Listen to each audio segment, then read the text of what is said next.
Hi and welcome back to my channel. My name is Ashley. I'm an exercise physiologist, and today I'm going to be talking to you about skin health. Have you ever dealt with dry skin? I know I have. It's something that I'll usually get during the colder months of the year. I say colder, I live in Florida, so it doesn't really get that cold here. However, it does get more or less humid, and I find that that does affect my skin. So there's certain products I like during summer, and there are certain products I like during winter. But today I want to talk to you about some things that can contribute to the dry skin you may be experiencing. And I'm actually doing this video during the middle of an eclipse. So at the end of the video, you want to stay tuned. I'm going to be talking a little bit about my thoughts on that. So here we go. All right, so dry skin, a couple of research articles that I found. One I have mentioned before in another video talking about skincare. Basically, is talking about exercise and how intense exercise actually helps with hydration levels of the skin, actually increase hydration levels of the skin.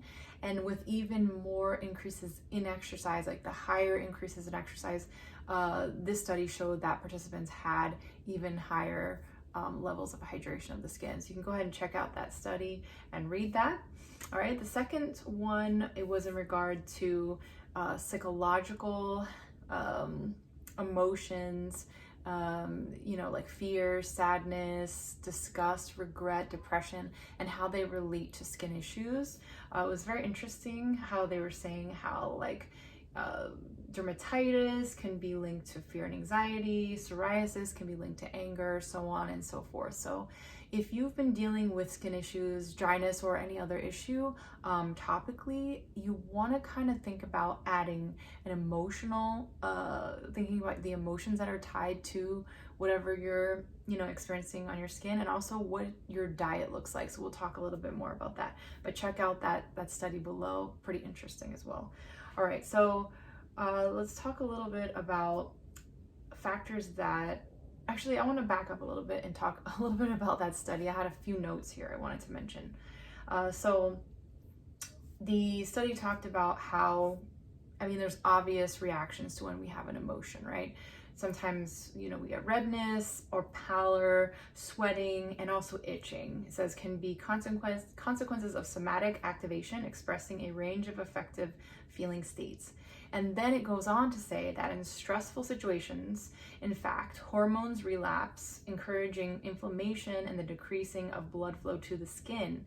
Okay, this can irritate the nerves and increase inflammation or allergic reactions with systemic alterations of neuroendocrine and immunological parameters.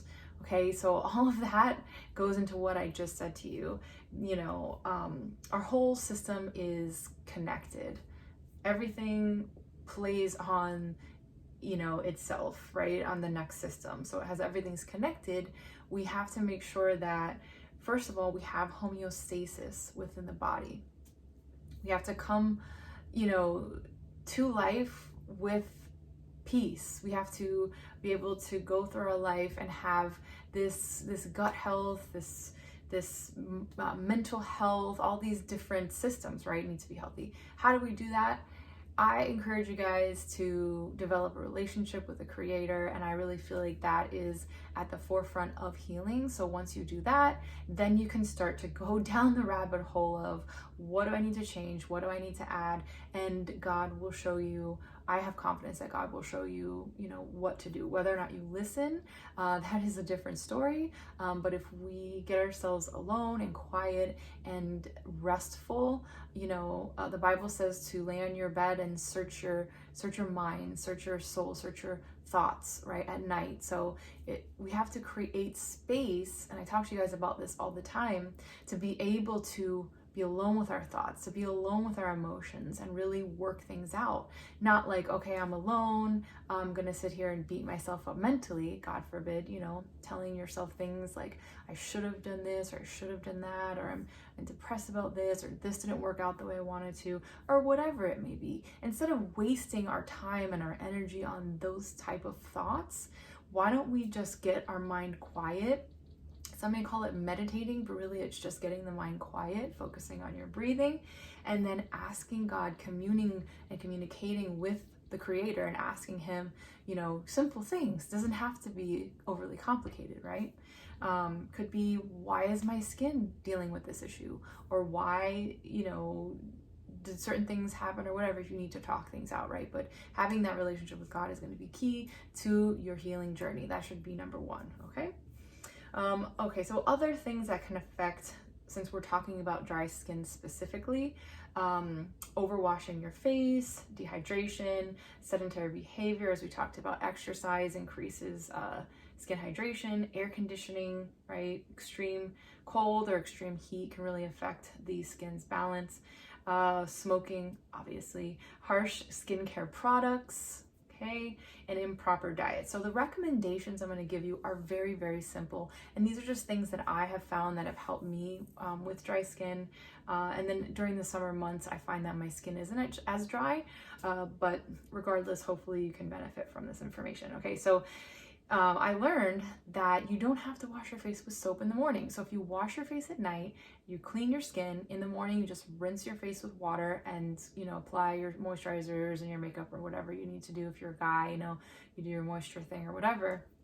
But you don't have to wash with soap. That has been a game changer for me. So when I get up in the morning, I take a cool shower, and that's the other thing. You don't want to take super hot baths or showers, and you don't want to spend a ton of time in there, right? Because that's going to strip your skin of all its natural moisture. If you can, when you get out of the shower, and I do this sometimes, not all the time, apply moisturizer right away. Why don't I do this all the time? Well, I feel like if we get our body used to that and we do it every single day, if we don't do it a day, our skin is going to suffer and it's not going to develop its own natural moisture or moisture balance, right? So I will do that once in a while, and I do like certain moisturizers, but I try not to get my skin addicted to them, especially on my body.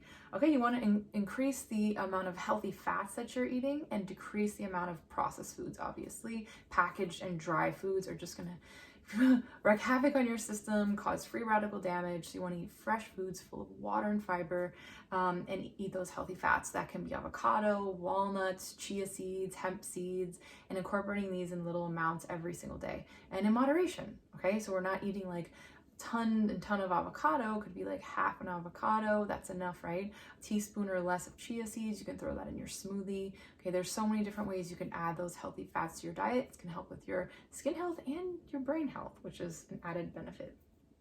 Okay, consuming enough water. Make sure we're not hydrated or underhydrated. You know, half your body weight in ounces is usually a pretty good estimation there.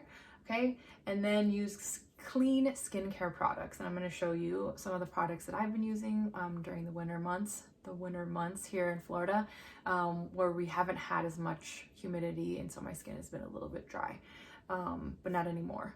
I feel that it's not that itchy anymore, and it's gotten a lot better. So there is an app that I've been using, and it's called Yuka, Y-U-K-A. You can download it for free, and whenever you're in the store, you can scan different skincare products and foods, and it will tell you which ones are better or worse. It rates it on a scale of 1 to 100. You want to try to get at least a 50 score or better, and it will rate things on like chemicals, you know, preservatives, and then with foods, it rates things that are too high in, like, you know, chemicals as well, and also, you know, high sugar, saturated fat. I was in the store and I was like scanning a bunch of cookies, hoping that there would be one that I could buy, and all of them were not healthy. So this is an app, YUKA, that will help you figure out what to buy. And I don't work for them. I just found them to be very helpful and useful.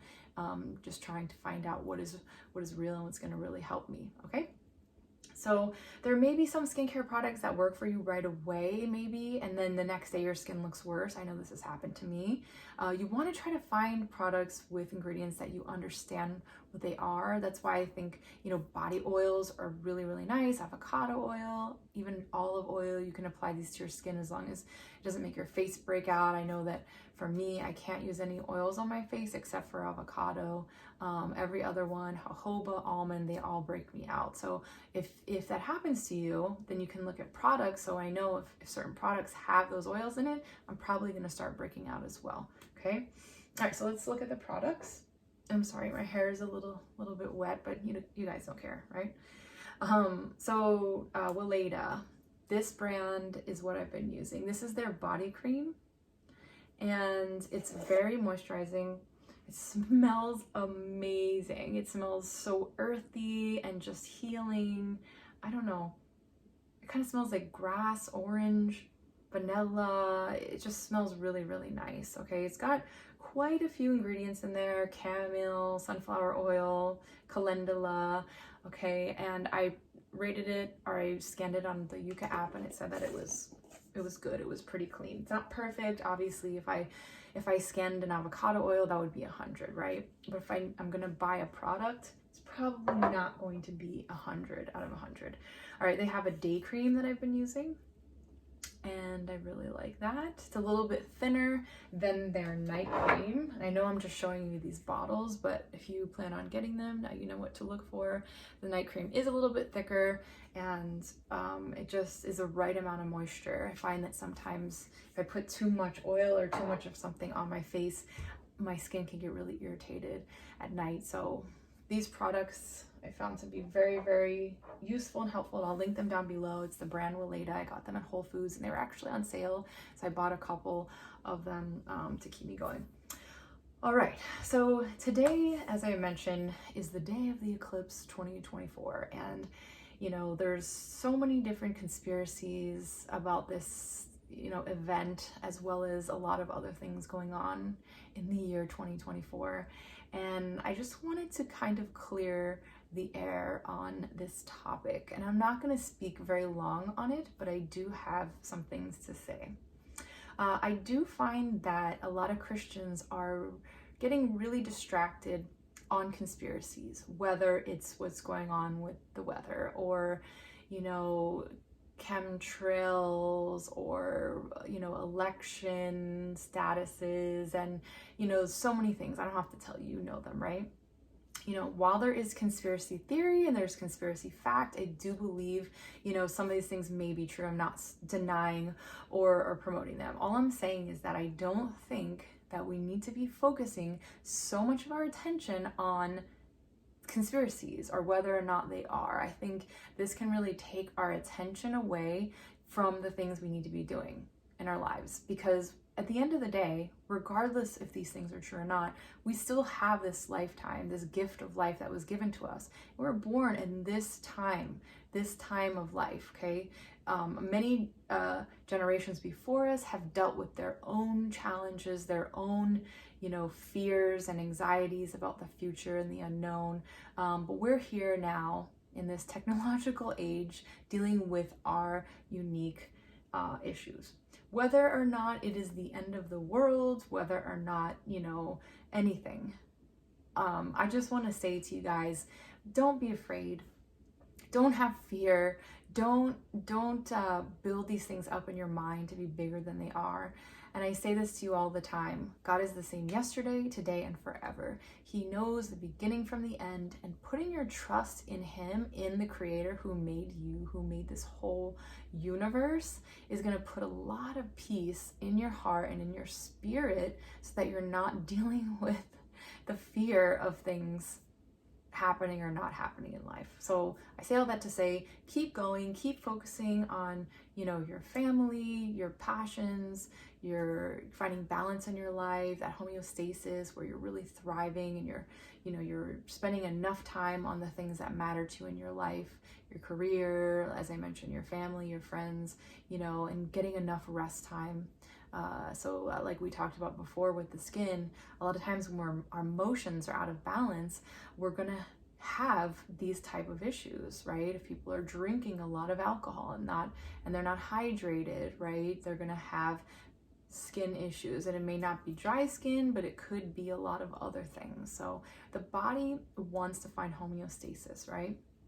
And so we need to kind of help it to get there.